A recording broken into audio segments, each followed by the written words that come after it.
नमस्कार दोस्तों, स्वागत है आप सभी का हमारे YouTube चैनल आलोक ज्ञान गंगा में। मित्रों, हम हाजिर हैं मेरी अनजान सी मोहब्बत का तीसरा भाग लेकर के। अगर आपने इस कहानी के पहले भाग को अभी तक आपने नहीं सुना है तो डिस्क्रिप्शन में मैंने उसका लिंक दे दिया है। इस भाग को सुनने से पहले कहानी को पूरा समझने के लिए इसके पहले के भागों को अवश्य सुनें। तो चलिए मित्रों, देर ना करते हुए कहानी को शुरू करते हैं। इस लोक ने जब अपनी जेब से चूहे निकाल के देखा तो वो चिल्ला करके बोला, चूहे, रुद्र चूहे। ये कहते हुए उसके हाथ से छोटे छोटे चूहे जीप में गिर गए। रुद्र ने जब चूहे को उसकी तरफ आते हुए देखा तो एक हाथ से उन्हें दूर भगाने लगा।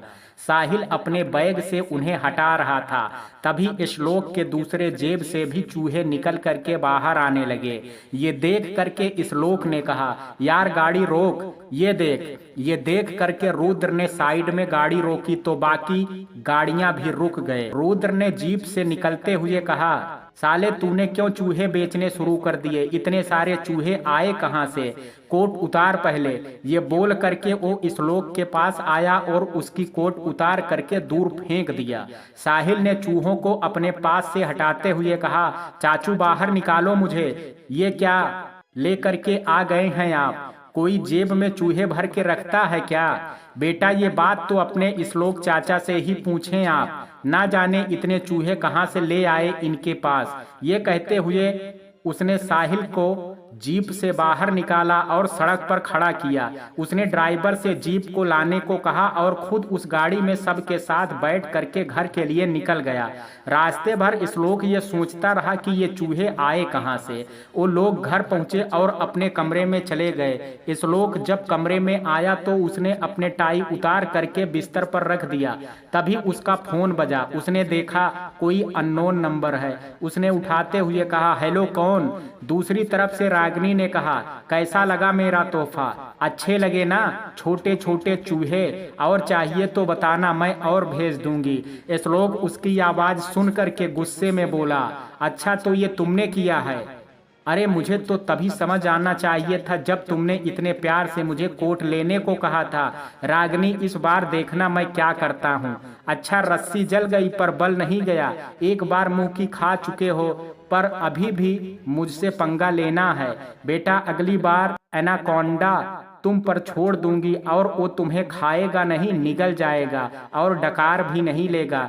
इसलिए अगली बार मुझसे पंगा मत लेना वरना सारी वकालत निकाल दूंगी। ये बोल करके रागिनी ने फोन रख दिया। श्लोक ने उसके फोन काटने पर अपने फोन को देखते हुए कहा, इस लड़की को मैं छोड़ूंगा नहीं, इसे तो कल मैं बताता हूँ, बहुत इसने मुझे परेशान कर लिया।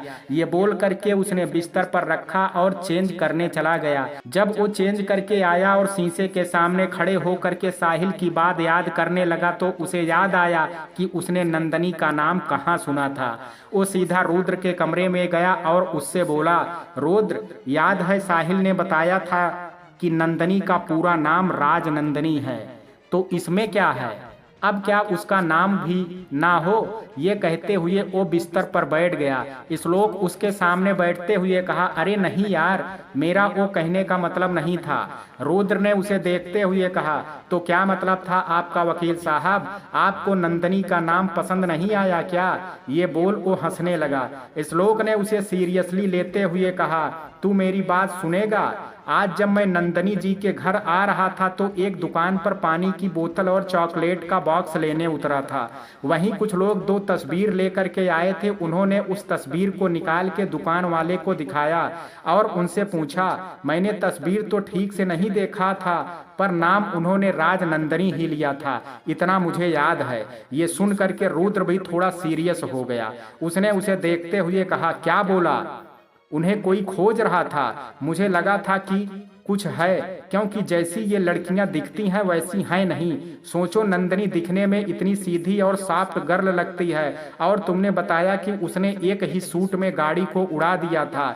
इतनी अच्छी तरह से बंदूक उसे चलाना आता है जिसने कभी चलाई हो, और लड़कियां तो डंडा ना मार पाए ठीक से तो गोली तो बहुत दूर की बात है। हाँ भाई, मेरे मन में भी यही सवाल था। अब इनके बारे में पता लगाना ही होगा, आखिर दोनों बहनें हैं क्या चीज। कुछ तो है जो राज है। इस लोक के ये कहने पर रुद्र ने कहा, डोंट वरी, मैंने जोरावर को काम पर लगा दिया है, तो अब वो पता करके बताएगा। रुद्र और इस लोक के दिमाग में बहुत सारे सवाल अब उमड़ गए थे, पर अब जवाब तो बस जोरावर के आने पर ही मिल सकता था, इसलिए दोनों को इंतजार करना होगा। दूसरी तरफ शेखर अपने घर पर रेडी हो रहा था और कहीं जा रहा था। वो रेडी हो करके जैसे बाहर आया, ड्राइवर से गाड़ी निकालने के लिए कहा, वैसे ही एक जोरदार ब्लास्ट हुआ, जिसे सुन करके शेखर घर के बाहर आया और देखा तो उसकी स्कॉर्पियो ब्लास्ट हो रही थी। उसने उस जलती हुई गाड़ी को देखा और गुस्सा हो गया। तभी उसके पॉकेट में रखा फोन बजा, जिसे उसने निकाल करके देखा तो रुद्र की कॉल थी। उसने जैसे कान से लगाया, वैसे ही रुद्र ने बहुत गहरी आवाज में कहा, कैसा लगा मेरा धमाका? वैसे एक सरप्राइज और है, देखना चाहोगे? रुको दिखाता हूँ, 1 मिनट। उसने जैसे ये कहा, उसकी दूसरी गाड़ी ब्लास्ट हुई। जैसे जैसे रुद्र गिनते जाता था, वैसे वैसे शेखर के घर के सामने खड़ी गाड़ियां ब्लास्ट होती हैं। ये देख करके शेखर की आंखें फैल गई थी। रुद्र ने उससे कहा, सोचो आज तुम इनमें से किसी भी गाड़ी में बैठते तो क्या होता? तुम ते तंदूरी चिकन बन जाते। इसलिए अगली बार ऐसा कुछ मत करना, क्योंकि मैं इस बार ट्रेलर दिखा रहा हूँ। नेक्स्ट टाइम तुम्हें तुम्हारे घर सहित उड़ा दूंगा। Good night. ये बोल करके रुद्र ने फोन रख दिया। शेखर वापस अंदर गया और गुस्से में वहीं रखी सारी चीजें तोड़ने लगा। उसने अपने आदमियों को बुलाया और उनसे कहा, मुझे रुद्र के भतीजे की लाश चाहिए, तो अब जाओ और वापस तब आना जब उसके भतीजे की लाश तुम लोगों के हाथ में हो। जाओ अब। उसके ये बोलते ही उसके आदमी वहां से चले गए। शेखर ने खुद से कहा, बस रुद्र सिंघानिया बहुत हो गया, आज जो तुमने किया है उसका जवाब तो मैं तुम्हें दूंगा। ये बोल वो अपने कमरे में चला गया। सुबह का वक्त है, नंदनी का घर। नंदनी उठ करके किचन में काम कर रही थी। रागनी नहा रही थी। रागनी जब तक नहा के आई तब तक नंदनी ने टेबल पर नाश्ता लगा दिया था। रागनी ने अपना बैग रखा और कुर्सी खींच करके एक टोस और जूस ले करके पीने लगी। नंदनी उसे ऐसे जल्दी जल्दी खाते हुए देख करके बोली, छोटी धीरे धीरे खाओ, नहीं तो गले में अटक जाएगा। रागनी नाश्ता कर रही थी और नंदनी अपना सामान रख रही थी। रागनी ने नाश्ता किया और कुछ टोस्ट को फॉयल में लपेट के अपने साथ रख लिया। उसने नंदनी का हाथ पकड़ा, दोनों को बैग लिया और बाहर आ गई। नंदनी ने घर को ताला लगाया और गाड़ी के पास बढ़ गई। रागनी ने उससे कहा, दीदी आप ये सब पकड़ो और बैठो, मैं ड्राइव करती हूँ। ये कहते हुए उसे सारा सामान नंदनी को दे दिया और खुद चाबी लेकर के ड्राइविंग सीट पर बैठ गई। नंदनी भी गाड़ी में बैठ गई। रागनी ने गाड़ी स्टार्ट की और आगे बढ़ गई। रागनी ने नंदनी से गाड़ी चलाते हुए कहा, दीदी फाइल में टोस है, पहले उसे खा लो, फिर करना जो करना है। नंदनी ने उसकी बात सुन करके उसे देखते हुए कहा, वो तो आप हमारे लिए रख रही थी, हमें लगा आप अपने लिए बांध रही हैं। मैं मानती हूँ कि मैं खाती बहुत हूँ, पर इतना भी नहीं खाती कि अपनी बहन का हिस्सा खा जाऊंगी। ये तो सिर्फ वीर भाई जी में है, जो खुद के साथ दूसरों के हिस्से का भी छीन लेना चाहते हों। उन्हें तो भाई बोलते हुए भी मुंह कड़वा हो जाता है। ये कहते हुए वो गाड़ी चला रही थी। नंदनी उसकी बातों को याद करते हुए जैसे कहीं खो सी गई थी। रागनी ने अपने कॉलेज के आगे गाड़ी रोकी और बाहर निकलते हुए बोली, दीदी अपना ख्याल रखना, कुछ खा लेना और दोपहर में आते वक्त मेरे लिए पिज्जा लेकर के आना प्लीज। और हाँ, एक उस छोटे माफिया के लिए आज दोपहर आएगा ना वो। चलो अच्छा बाय, मुझे लेट हो रहा है। ये बोल करके उसने अपना बैग लिया और भाग के कॉलेज के अंदर घुस गई। नंदनी गाड़ी लेकर के आगे की तरफ बढ़ गई। नंदनी कुछ देर में शिमला शहर के जाने माने पब्लिकेशन हाउस के सामने खड़ी थी। वो अंदर गई और जा करके उस पब्लिकेशन हाउस के मालिक से मिली। वो बैठा जैसे नंदनी का ही वेट कर रहा था। नंदनी उस बूढ़े आदमी को देखते हुए बोली, कैसे हैं आप किशोरी लाल जी? उसकी आवाज सुन करके किशोरी लाल ने उसे देखते हुए कहा, अरे नंदनी बिटिया आओ, मैं तुम्हारा ही वेट कर रहा था, एक हफ्ते से तुम्हारा चेक ले करके बैठा हूँ। ये कहते हुए वो अपने टेबल की ड्रा में से चेक खोजने लगे। नंदनी आ करके उनके सामने वाली चेयर पर बैठ गई। किशोरी लाल ने चेक खोज के उस नंदनी को देते हुए कहा, ये रहा आपका 6 लाख का चेक। इस बार भी आपकी बुक मार्केट में टॉप नंबर पर रही। ये कहते हुए चेक उन्होंने नंदनी की तरफ बढ़ा दिया। नंदनी ने चेक लेते हुए उन्हें नेक्स्ट बुक की कॉपी दी और बोली, ये मेरी नेक्स्ट बुक है, इसे पब्लिश कराने के लिए देखें और जब सब हो जाए तो मुझे बता दें, मैं आपकी पेमेंट कर दूंगी। अरे नहीं बेटा, इस बार आपकी बुक हम फ्री में छापने वाले हैं, बस जो छापने के लिए पब्लिकेशन हाउस का प्रॉफिट होता है उतना ही लूंगा और बाकी आपका होगा। आपकी वजह से 3 साल से मेरा पब्लिकेशन हाउस टॉप पर चल रहा है, इसलिए हमने सोचा इतनी छूट आपको दे ही सकते हैं।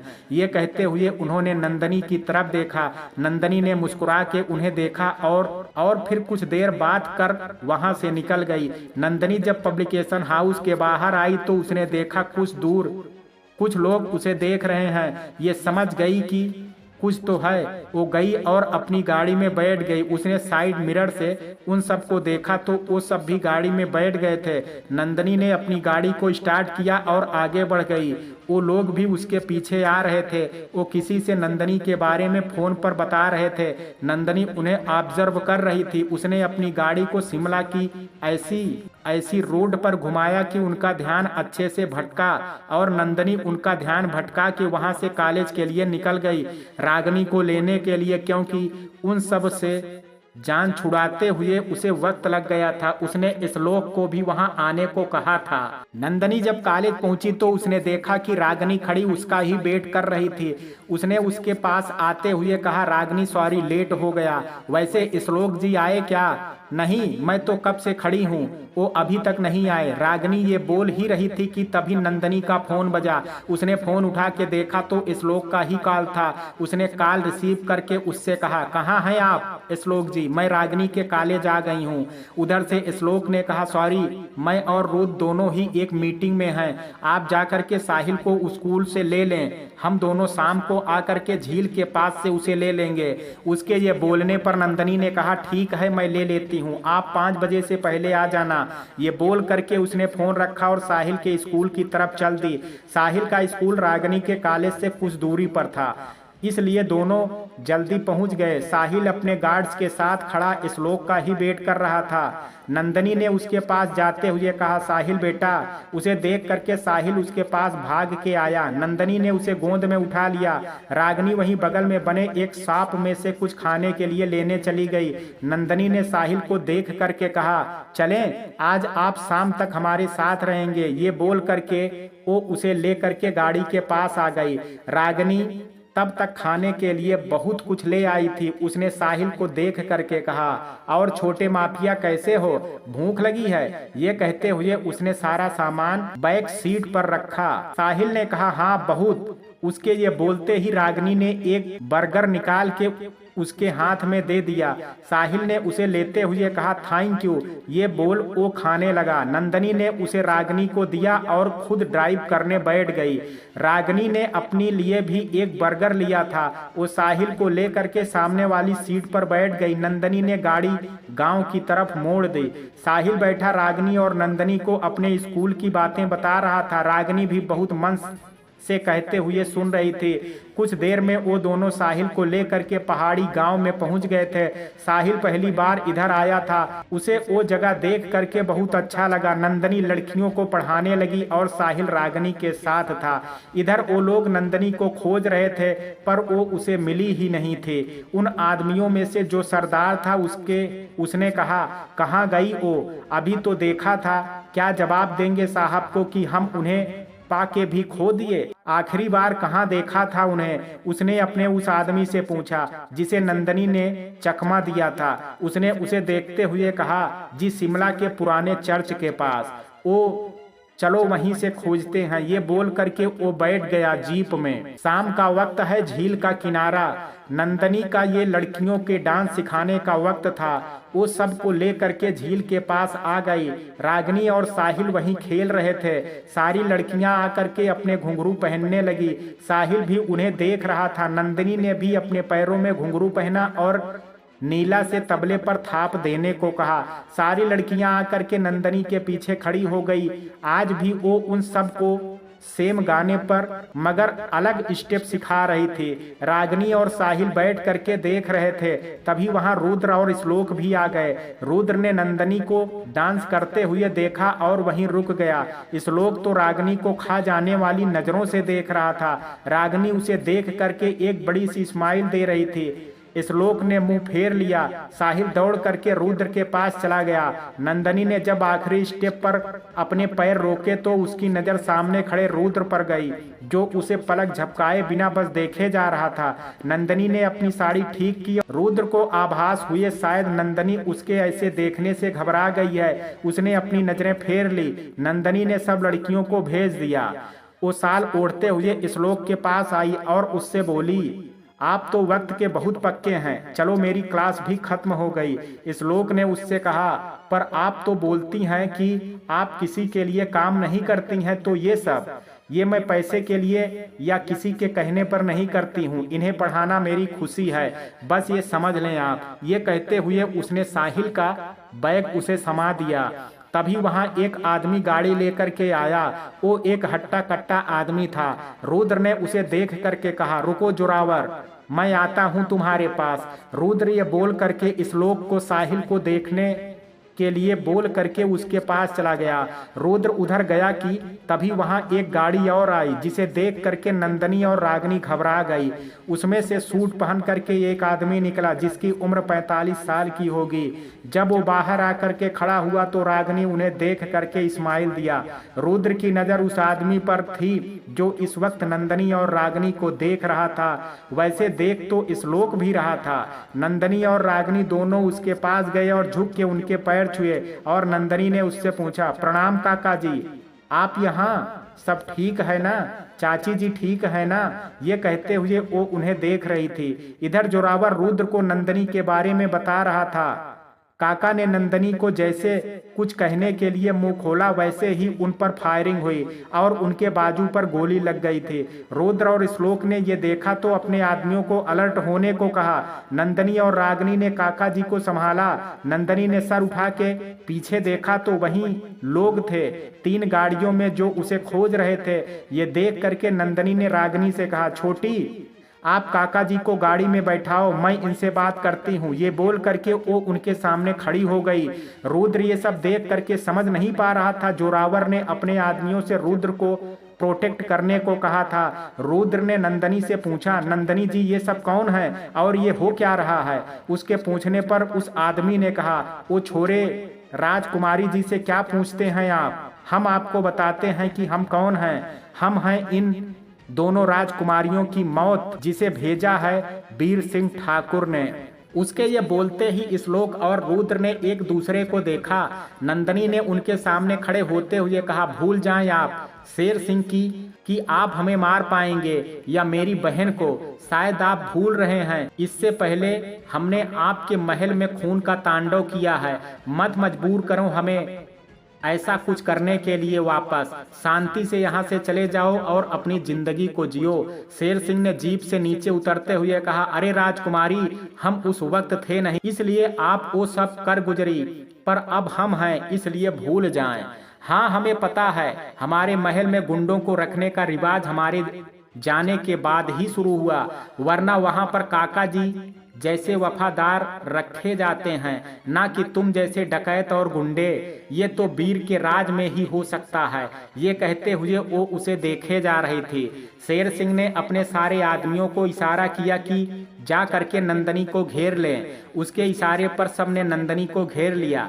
नंदनी उनके बीच में खड़ी थी। रुद्र ने जब ये देखा तो वो उसे बचाने के लिए आगे बढ़ने लगा, पर नंदनी ने उसे देखते हुए कहा, नहीं रुद्र जी, ये आपकी लड़ाई नहीं है, मेरी है, इसलिए इसे मैं खुद लड़ूंगी। आप दूर रहें इन सब से। ये बोल करके वो रागिनी की तरफ देखने लगी।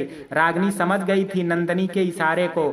शेर सिंह ने उसे देखते हुए कहा, राजकुमारी जी, आज खाली हाथ हैं और चली हमसे लड़ने हैं। अजीब बात है, वैसे क्या ऐसे ही लड़ने वाली हैं इस नाजुक हाथों से? वैसे ठीक है, मेरे आदमियों को भी आपके कोमल हाथों की गर्मी का एहसास मिल जाएगा। अब देख क्या रहे हो, मारो इन दोनों बहनों को और ले करके चलो इनकी लाश को साथ में। उसके ये कहते ही उन सब ने अपनी तलवार कस के हाथ में पकड़ ली। रुद्र और श्लोक तो ये देख करके घबरा गए थे। साहिल ने रुद्र से कहा, चाचू प्लीज दोस्त की जान बचा लीजिए। उसकी बात सुन करके रुद्र ने जोरावर को इशारा किया। तभी रागिनी ने नंदनी को आवाज देते हुए कहा, दीदी ये लो। ये कहते हुए उसने एक तलवार उसकी तरफ फेंक दी। नंदनी ने उस तलवार को अपने हाथ में लिया। तलवार को पकड़ने वाली जगह के ऊपर एक सूर बना हुआ था। वो तलवार इतनी चमक रही थी कि जिसमें नंदनी को शांत चेहरा गुस्से में तब्दील होते हुए नजर आ रहा था। रुद्र, श्लोक और जोरावर खड़े ये सब देख रहे थे। काका ने रागिनी को बंदूक दी अपनी। रागिनी ने उसे लोड किया और खड़ी हो गई। इधर नंदनी ने उन सबको देखा और तभी उन सब ने एक साथ उस पर वार किया, पर नंदनी ने उन सब के वार को बहुत कुशलता पूर्वक रोक दिया। उसने अपनी पूरी ताकत लगा के उन सबको दूर धक्का दिया और खड़ी हो गई। रुद्र श्लोक ये देख करके तो दंग रह गए। श्लोक ने रुद्र से कहा, वैसे जोरावर ने क्या बताया इन देवी जी के बारे में? ये राजकुमारी हैं, बाकी कुछ बता पाता? इससे पहले ये गुंडे जैसी शकल लेकर के चला आया। पता नहीं ये माजरा क्या है, आखिर बात क्या है इन दोनों बहनों की? रुद्र ये कहते हुए नंदनी को देख रहा था। इस वक्त बहुत प्यार से सारे आदमियों को मौत के घाट उतार रही थी। शेर सिंह ने जब ये देखा कि नंदनी उन लोगों पर भारी पड़ रही है तो उसने गन निकाल के उस पर निशाना लगाया। रुद्र ने यह देख लिया था।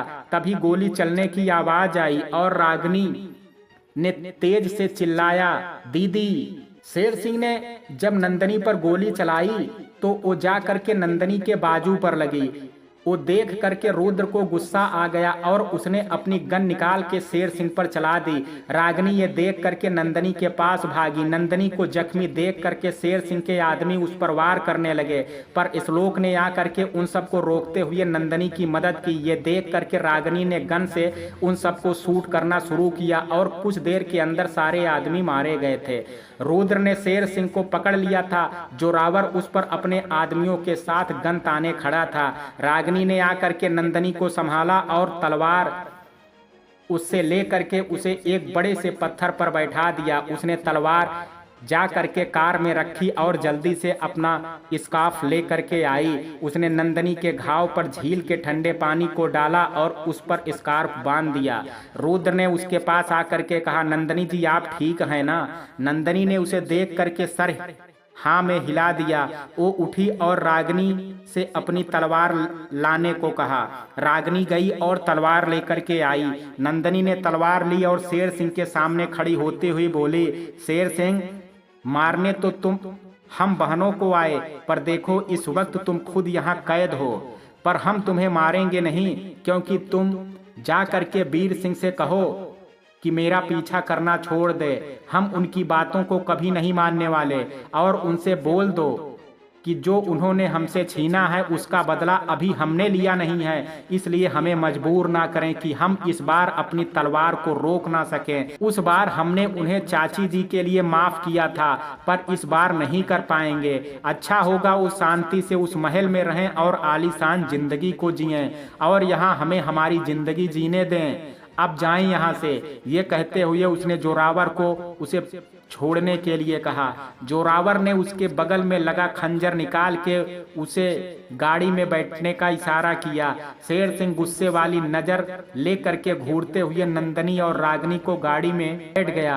रागिनी ने उसे पीछे से देखते हुए कहा, और सुन, वीर भाई जी से बोलना कि अगली बार इन चमचों को कुछ सिखा के भेजे। इनके अंदर अभी हमारे सामने खड़े होने की ताकत नहीं है, और हो सके तो तुझे रिप्लेस करके कोई दूसरा रख लें, क्योंकि अब तुम में वो दम नहीं रहा। जा करके हमारे महल की साफ सफाई कर, समझा? उसके ये बोलने पर शेर सिंह को बहुत गुस्सा आया और यहाँ से अभी जाना ही उसे ठीक लगा, इसलिए वो वहाँ से चला गया। उसके जाते ही नंदनी की हालत खराब होने लगी और वो गिरने ही वाली थी कि रुद्र ने उसे आकर के पकड़ लिया। नंदनी को गोली लगने की वजह से चक्कर आ रहा था। रुद्र ने उसे गाड़ी में बैठाया और श्लोक को रागिनी, साहिल और उसके काका के साथ दूसरी गाड़ी गाड़ी में आने के लिए कहा। रुद्र गाड़ी लेकर के सीधा हॉस्पिटल की तरफ निकल गया। कुछ देर में सब हॉस्पिटल में थे। काका और नंदनी को डॉक्टर देख रहे थे। काका के बाजू में गोली निकाल दी गई थी और नंदनी को अभी डॉक्टर देख रहे थे। रुद्र साहिल को गोंद में लिए बैठा था। श्लोक और रागिनी खड़े डॉक्टर के आने का वेट कर रहे थे। कुछ देर में जब डॉक्टर बाहर आए तो उन्होंने सबसे कहा, don't worry, she is fine, आप लोग उनसे जाकर के मिल लें। ये बोल करके डॉक्टर वहां से चले गए। उनके जाते ही रुद्र साहिल और बाकी सबके साथ अंदर गया। देखा तो नंदनी लेटी हुई थी। उसे होश आ गया था। उसकी साड़ी पर कई जगह खून के धब्बे थे जो अब हल्के सूख गए थे। साहिल उसके पास आ करके बोला, आप ठीक हो ना? उसकी बात पर नंदनी मुस्कुरा करके उसे देखते हुए बोली, जी हम ठीक हैं। रागिनी उसके पास आ गई और उसके गले लग के बोली, दीदी दोबारा ये मत करना, मेरे लिए आप सब कुछ हैं। छोटी हम ठीक हैं, मत परेशान हो आप। ये कहते हुए उसने उसके आंसू साफ किए। नंदनी ने उससे कहा, काका कैसे हैं, ठीक है ना? वो यही बोल रही थी कि तभी काका अंदर आए और उसे देखते हुए बोले, हम ठीक हैं बेटा, आप ठीक हो ना? उनकी बात पर नंदनी ने उसे आंखों से इशारा करके हाँ बोल दिया। रुद्र ने सबको देखते हुए कहा, क्या कोई मुझे ये बताएगा कि ये सब क्या है और कौन थे ये लोग? आप सब कौन हैं? इस पर नंदनी ने उससे कहा, आपको ये जानने की जरूरत नहीं है, मुझे जरूरत है, क्योंकि अब आपके साथ उन्होंने मुझे भी देखा है, जिसकी वजह से मेरी फैमिली भी खतरे में आ गई है। तो इसलिए मुझे जानने की जरूरत है और मैं जान के रहूंगा। अब आप बता रही हैं या नहीं?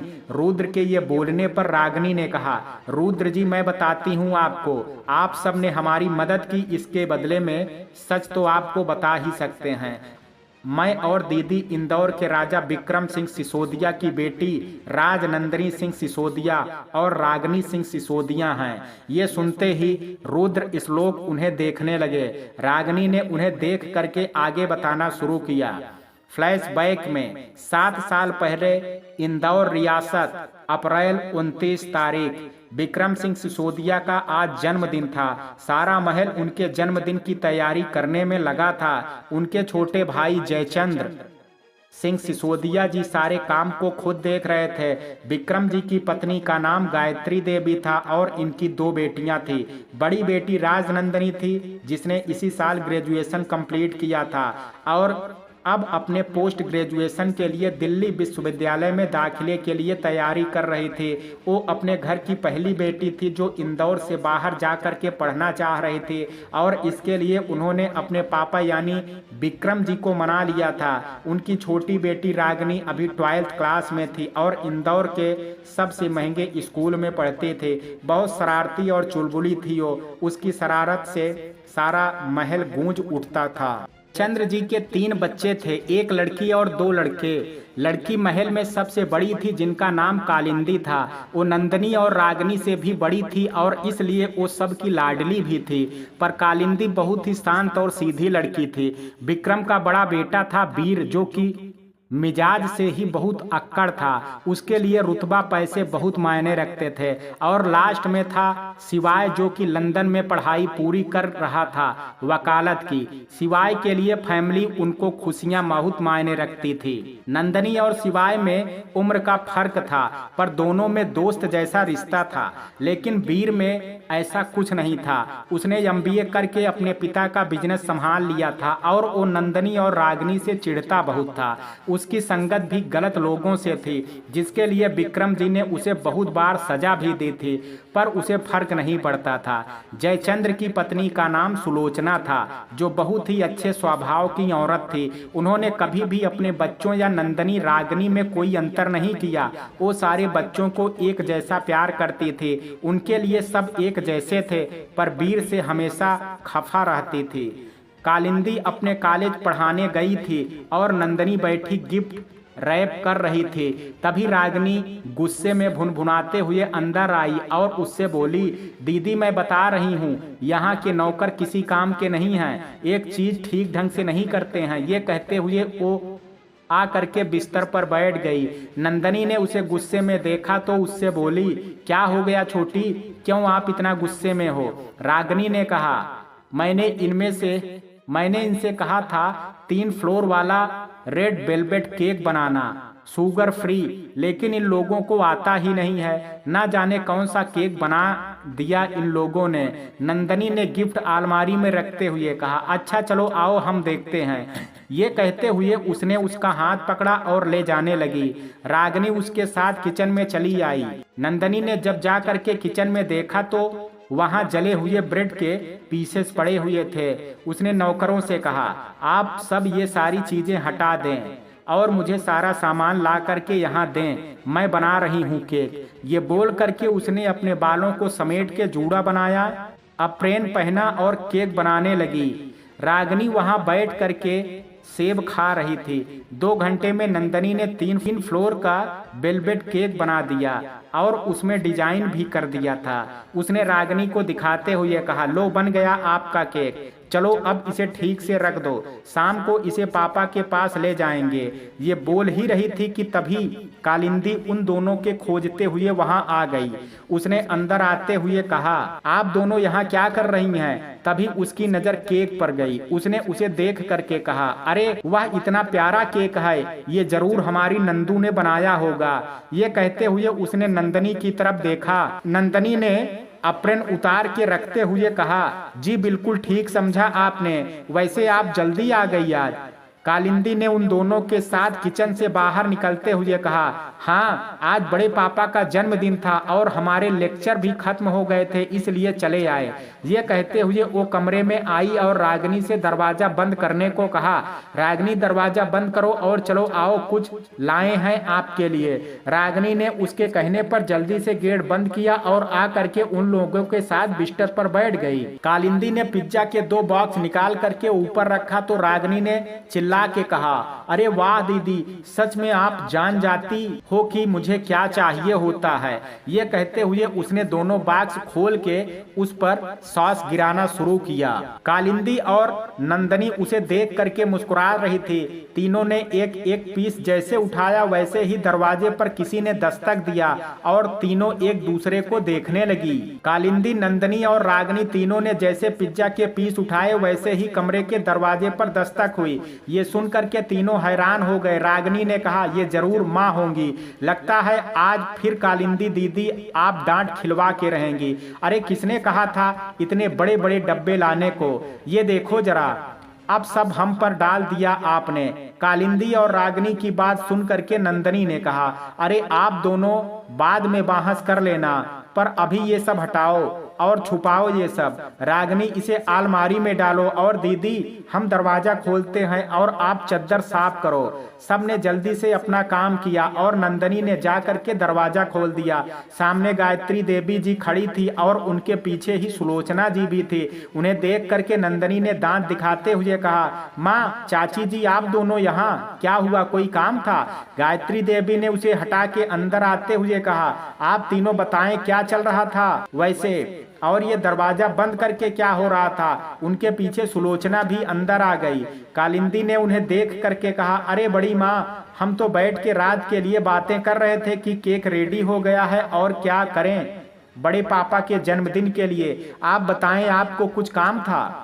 गायत्री देवी ने कहा, ये महक कैसी है, क्या खा रहे थे आप तीनों? ये सुनते ही रागिनी हड़बड़ाहट में कहा, हम पिज्जा नहीं खा रहे थे, बिल्कुल भी नहीं खा रहे थे, बड़ी दीदी कुछ नहीं लाई हमारे लिए। उसके ये बोलते ही नंदनी और कालिंदी ने अपने सर पीट लिए। गायत्री देवी ये सुनते ही बोली, क्या बोला तुमने, पिज्जा कहाँ है?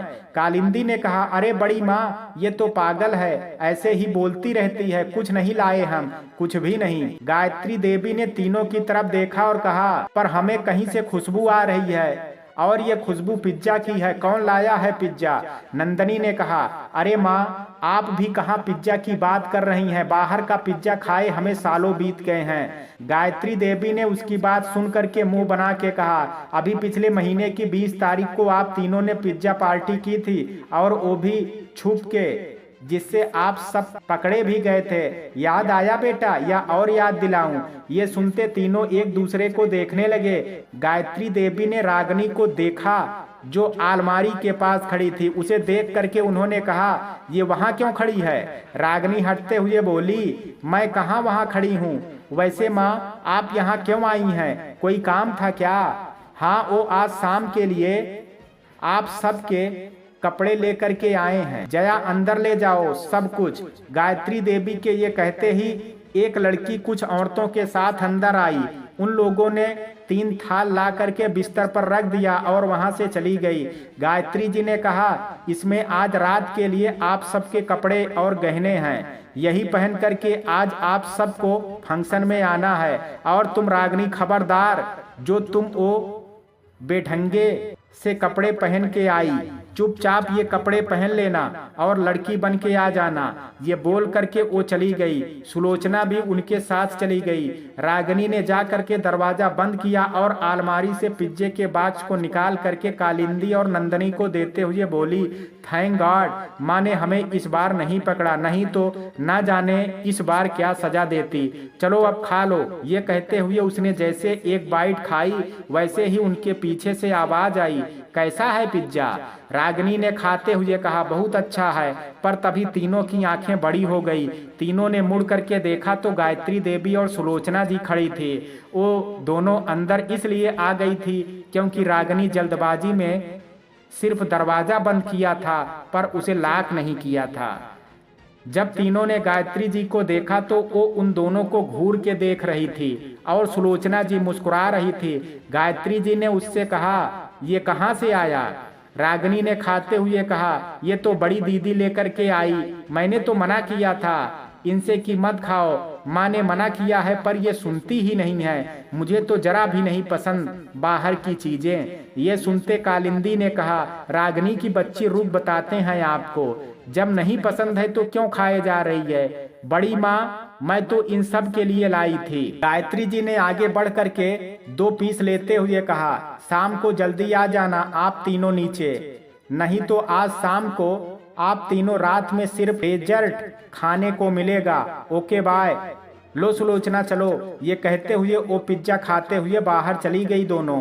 नंदनी ने लंबी सांस लेते हुए कहा, चलो माँ ने कुछ नहीं कहा, अब जल्दी से खाओ और रेडी होने चलो, वरना अगर लेट हो गए तो इस बार माँ जरूर सजा दे देंगी। ये बोल करके वो जल्दी जल्दी खाने लगी। तीनों ने खा के जब अपने अपने कपड़े और गहने देखे तो नंदनी और कालिंदी को तो बहुत पसंद आए, पर रागिनी ने मुंह बना लिया और उससे बोली, मैं ये 12 हाथ की साड़ी पहन करके नहीं जाने वाली, और ये गहने तो देखें ऐसा लग रहा है जैसे झूमर को निकाल करके बनाया गया है।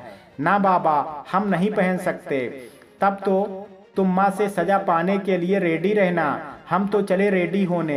ये बोल करके नंदनी ने अपनी थाल उठाई और अपने कमरे में चली गई।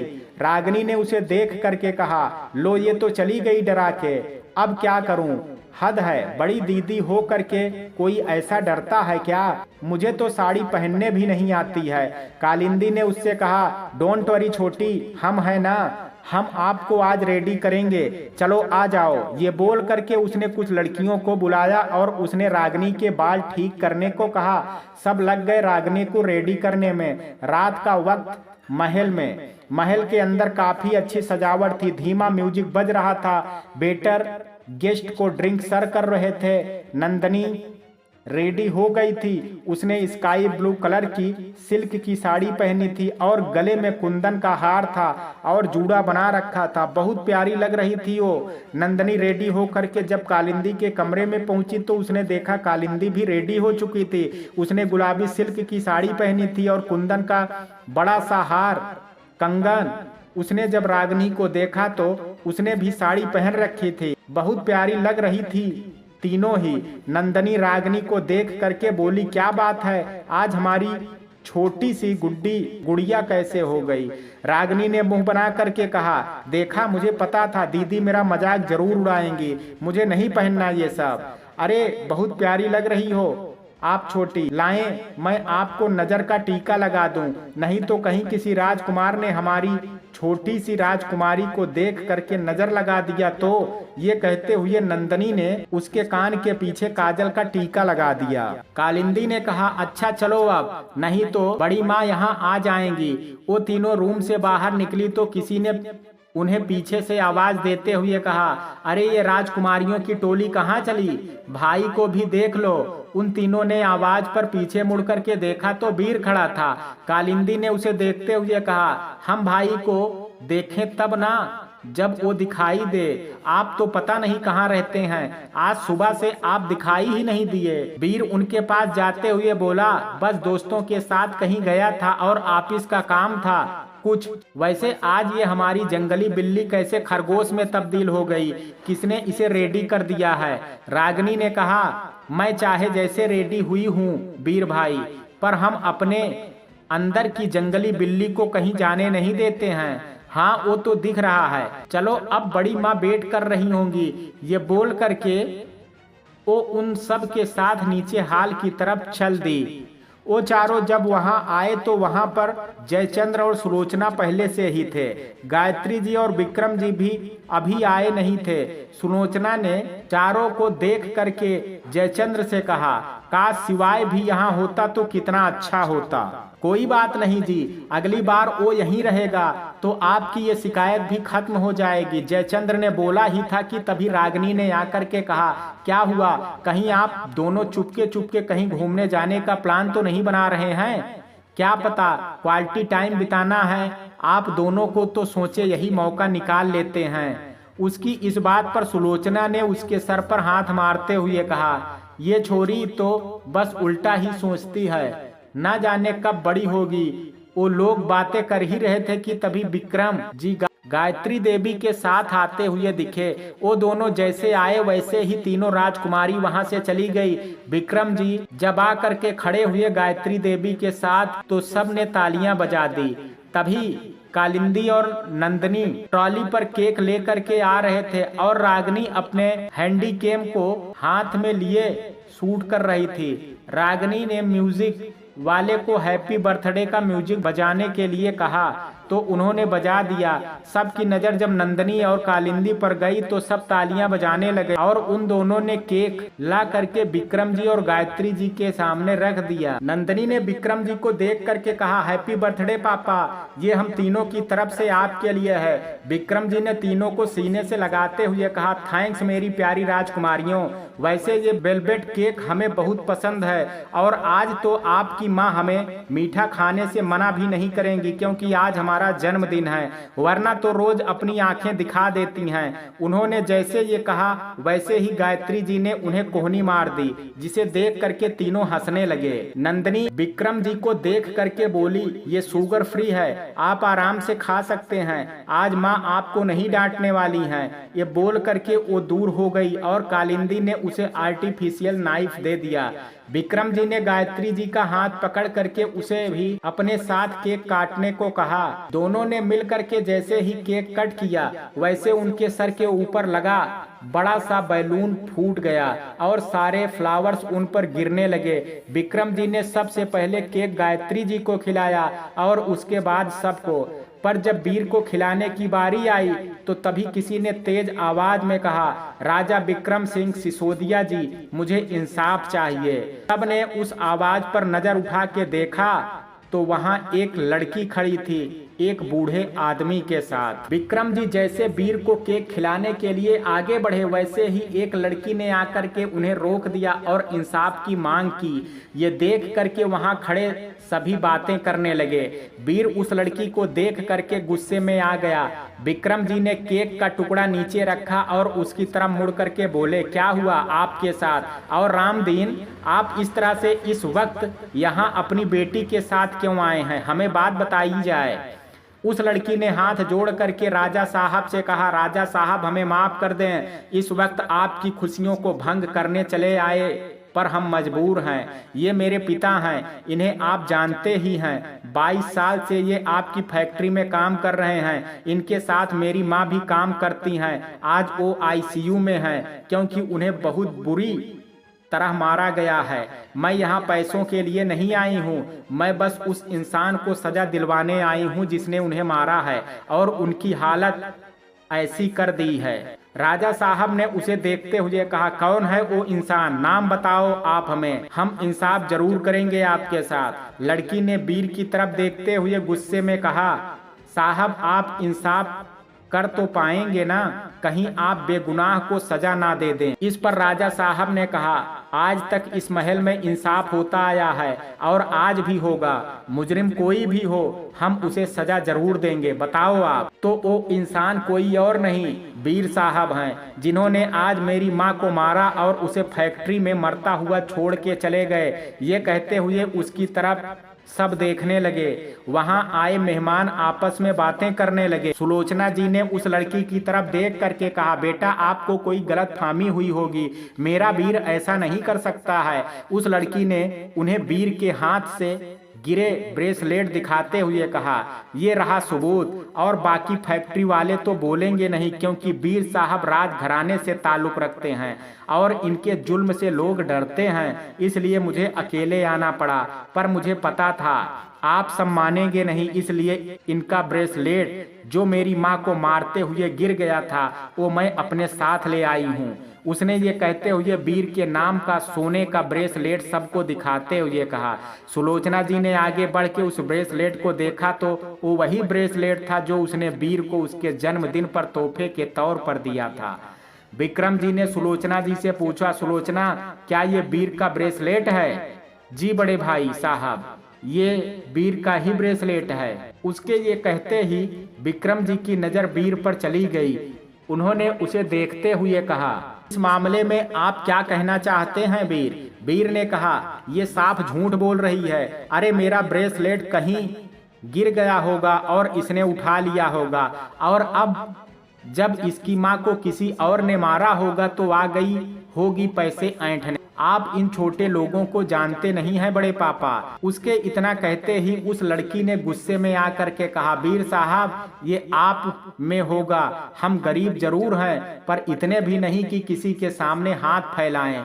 और रही बात झूठ बोलने की, तो वो आपको देख के साफ पता चल रहा है। जहां मैं बेखौफ बोल रही हूं, आप लड़खड़ा के बोल रहे हैं। सच्चाई के जुबान हमेशा सटीक होती है और वीर साहब को यूं लड़खड़ाया नहीं करती है। राजा साहब आप चाहें तो हॉस्पिटल चल के देख सकते हैं, इन्होंने कितनी बुरी तरीके से मेरी माँ को मारा है और उसकी ऐसी हालत की है। उसकी बात सुन करके विक्रम जी ने कहा, ठीक है हम आपके साथ चलेंगे और इस मामले को जांच करके इंसाफ करेंगे। ये बोल करके उन्होंने वहां आए सारे गेस्ट को हाथ जोड़ करके विनती करते हुए कहा, आप प्लीज खाना खाएं, बिना मत जाना, और आप सब से माफी चाहते हैं। आप सब यहाँ आए और ये सब हो गया, हम आशा करते हैं आप सब इसे बुरा ना माने।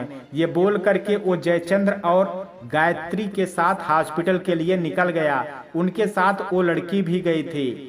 अब महल में मेहमान के साथ कालिंदी, रागिनी, नंदिनी और सुलोचना भी रह गई थी। कालिंदी ने सुलोचना के पास आकर के कहा, माँ आप परेशान ना हो, बड़े पापा गए हैं ना, वो जरूर इंसाफ करेंगे। सुलोचना ने उसे देखते हुए कहा, इसी बात का तो डर है कि भाई साहब कभी भी बुरे का साथ नहीं देते हैं, और आपके भाई जी कैसे हैं वो आप सब जानती हैं। हमें पता है वो लड़की झूठ नहीं बोल रही है, बस डर इस बात से रही हूँ कि आखिर भाई साहब उसे क्या सजा देंगे।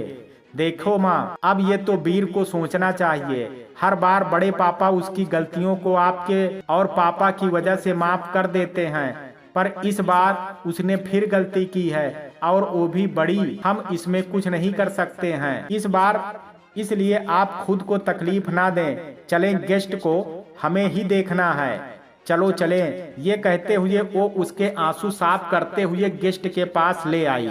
दूसरी तरफ हॉस्पिटल में जब राजा साहब पहुंचे तो सारे डॉक्टर और वहां काम करने वाले आकर के खड़े हो गए। उन्होंने जा करके उन सबको काम करने को कहा तो सब चले गए। राजा साहब रामदीन और उस लड़की के साथ आईसीयू की तरफ जाने लगे। वीर के चेहरे पर घबराहट थी, वो अपनी रुमाल निकाल के पसीना साफ कर रहा था। जब सब सेकंड फ्लोर पर पहुंचे तो वहीं पर रामदीन को डॉक्टर साहब मिल गए, जिन्होंने उसे देख करके कहा, रामदीन जी आप कहाँ चले गए थे? आपकी पत्नी की हालत बहुत खराब है। ये सुनते ही रामदीन और उसकी बेटी आईसीयू की तरफ भागे। जब वो लोग आईसीयू में आए तब तक रामदीन की पत्नी मर चुकी थी। उसके अंदर आते ही नर्स ने उससे कहा, सॉरी सर, हम आपकी पत्नी को बचा नहीं पाए। ये सुनते ही रामदीन और उसकी बेटी टूट गए और रोने लगे। राजा साहब और गायत्री जी भी ये सुन करके शॉक्ड थे। रामदीन जी की बेटी ने गुस्से में वीर को देखा और उसकी कॉलर पकड़ करके उसके गाल पर थप्पड़ मारते हुए बोली, तूने मारा है मेरी माँ को, तूने जान ली है उसकी, मैं तुझे नहीं छोड़ने वाली। जयचंद्र ने ये देख करके उस लड़के से वीर को छुड़वाया और दूर किया। राजा साहब ने ये देख करके उस लड़की से कहा, देखो कीर्ति बेटा, हम जानते हैं कि आपको अपनी माँ के मरने का बहुत दुख है, पर इस तरह आपा खो देना ये ठीक बात नहीं है। हम मानते हैं वीर ने ऐसा किया है और इसके लिए मैं इसे सजा भी दूंगा, पर आप खुद को संभालें और साथ में अपने पिता को। कीर्ति ने उन्हें देखते हुए कहा, राजा साहब, मुझे आपसे कोई इंसाफ नहीं मांगना है, क्योंकि अब इस इंसान के पापों का इंसाफ ऊपर वाला करेगा। और जब वो इंसाफ करता है तो कुछ नहीं देखता है। मेरी दुआ है कि आपके घर के इस चिराग की मौत ऐसी हो कि हर देखने वाला इसकी मौत देख करके कांप जाए और कोई भी गलती करने से पहले 100 बार सोचे। अब आप सब जा सकते हैं, चले जाएं आप सब लोग यहाँ से। ये कहते हुए वो अपनी माँ के पास आ गई। राजा साहब सबके साथ दुखी मन से महल वापस चले आए, पर रामदीन के हॉस्पिटल का सारा बिल वो भर के आए थे। उन्होंने उसकी पत्नी के क्रियाकर्म के लिए भी पैसे दिए थे, पर उन्हें दुख था कि वो कीर्ति की माँ को नहीं बचा सके, और गुस्सा भी ये कि सब वीर ने किया था। जब वो महल पहुंचे तब सारे गेट्स जा चुके थे और सुलोचना के साथ सब हाल में बैठे इंतजार कर रहे थे। उन्हें देखते ही सुलोचना ने पूछा, क्या हुआ, क्या पता चला? उसके ये पूछने पर गायत्री जी ने उससे कहा, सुलोचना, कीर्ति की माँ मर गई जब तक हम वहाँ पहुँचे, और ये सब वीर की वजह से हुआ है। ये सुनते ही सुलोचना ने वीर से गुस्से में कहा, कब तक, आखिर कब तक तुम हम सबको यूं शर्मिंदा करते रहोगे? हर बार बड़े भाई साहब तुम्हें समझा के छोड़ देते हैं और हर बार तुम कोई नई गलती करके चले जाते हो, और इस बार तुम्हें कोई माफ़ी नहीं मिलेगी। इस पर विक्रम जी ने बुझे आवाज में कहा, हमसे बड़ी सजा की मांग तो उस लड़की ने भगवान से कर दी सुलोचना। उस लड़की ने इसे बद्दुआ दे डाली कि इसकी मौत ऐसी हो जैसी किसी की ना हुई हो। अब हम भी कुछ नहीं करेंगे। ये बोल करके वो वहां से चले गए। धीरे धीरे सब अपने कमरे में चले गए। सुलोचना ने वीर से कहा, मुझे नहीं पता वीर तुम कैसे हो गए हो, अब मैं कुछ नहीं कहूंगी तुम्हें। ये बोल करके वो चली गई। सबके जाने के बाद जयचंद्र ने उसका हाथ पकड़ा और उसे लेकर के उसके कमरे में आ गए। वीर ने जयचंद्र को देखते हुए कहा, अब प्लीज डैड, आप मुझे लेक्चर मत देना, सुबह से बहुत हो गया। जयचंद्र ने उसके सर पर मारते हुए कहा, अरे ओ पागल, किसने कहा था तुझे उस औरत को इतना मारने के लिए? मारना ही था तो थोड़ा सोच समझ के मारा होता। मैं तुझे इस गद्दी पर बैठाना चाहता हूँ और तू है कि बड़े भाई साहब के सामने खुद को गिराता चला जा रहा है। अगर आज मैंने उस औरत को वहीं नहीं मरवा दिया होता ना, तो आज तुम इस महल से जरूर बाहर गए होते।